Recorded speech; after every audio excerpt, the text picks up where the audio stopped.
Hi,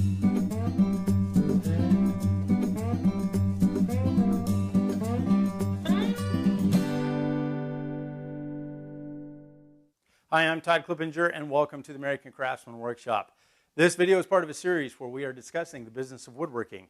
It all started because I wanted to answer the most frequent questions that I get from the woodworking community, which are, how do I sell my projects, and how do I make a living from the shop?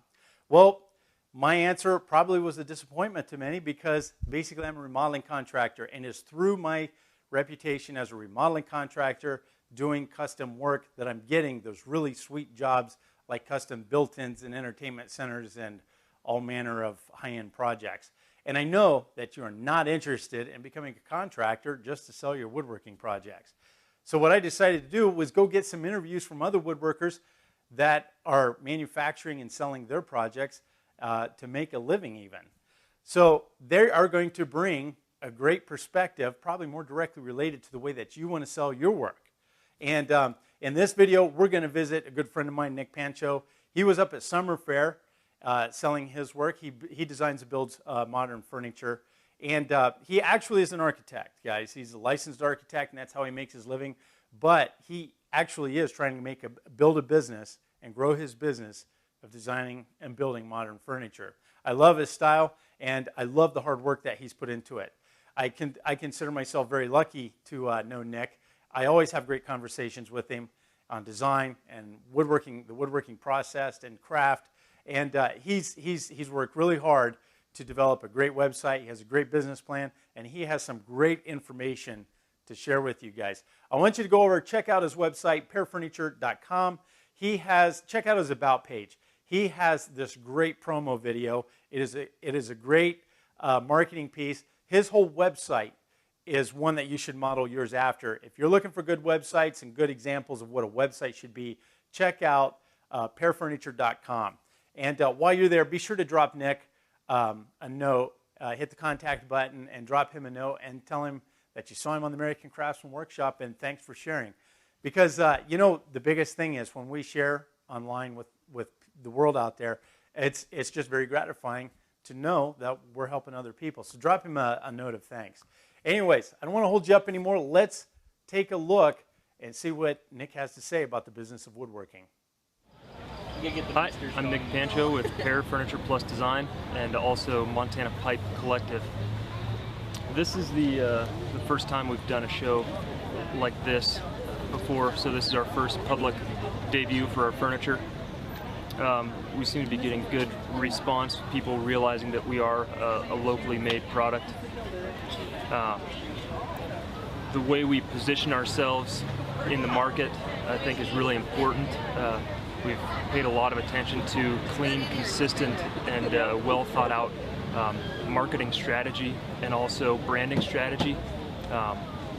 If people are buying high-end furniture, I think it's important that they feel a consistency through the brand. So we've made a good effort to make sure that consistency goes throughout our entire product line, from labeling to the way the website's constructed and our other social media streams that we're pursuing. Our target demographic for this furniture is obviously people looking specifically for very well crafted and modern inspired pieces. So these are pieces that cost more than your typical pieces because of the amount of labor and time that goes into them. We have a lot of people today that are very interested in the products and want to take a business card, and we're really excited about the prospects for those down the line in the future. We're not necessarily hoping to make a large number of sales today because we realize that these products are at a higher price point than people coming to a craft fair might expect to pay.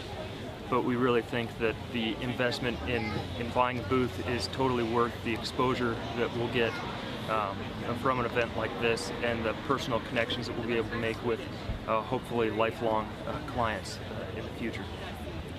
I do this stuff in my spare time right now. I'm an architect for a living, so the furniture flows out of, and these designs flow out of what I would say, I guess, is an overflow of creativity. So sometimes the architectural process moves slow. It'll take a year or two to see your design come to life in three-dimensional form and to be able to critique it and judge it to see if it meets up with what you're looking for. Furniture allows me the ability to design and build something in a really concise amount of time, and to look at it and say, it just didn't turn out like I thought it would, and then to iterate again and make it over again and learn. So for me, it's a process that teaches me about architecture and about design and about craft and how all these things come together to make a really cohesive whole. So that's how we approach it. That's how these things have come together for us. We're real new at this, and we'll see how it goes. We've had great response today, and we hope to see this through in the future.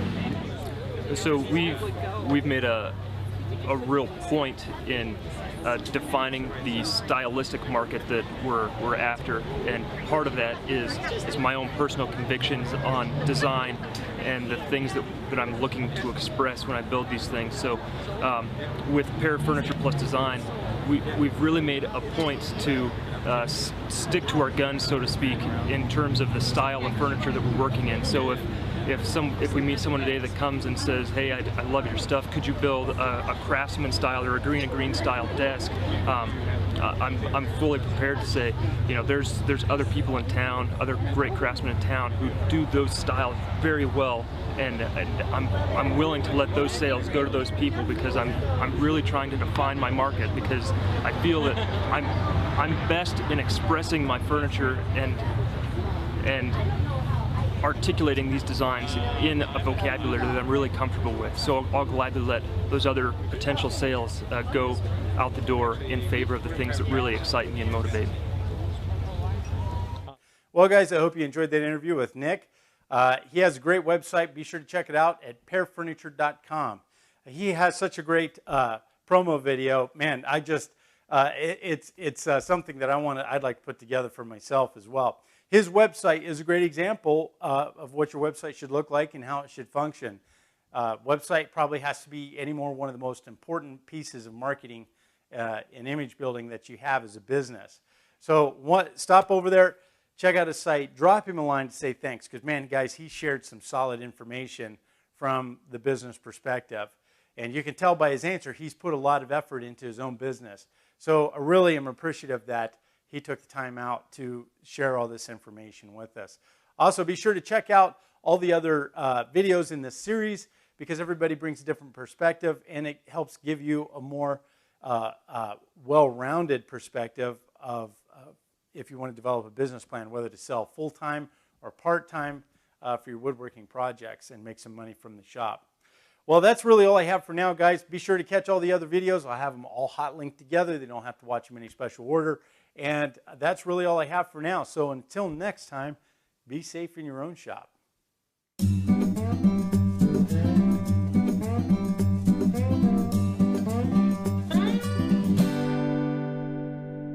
Go out and get some interviews with other woodworkers that are, fucking fly. To start on creative woodworking, get Woodworking for Beginners by Rogue or Orm. Or visit the website in the description box below for more guidelines.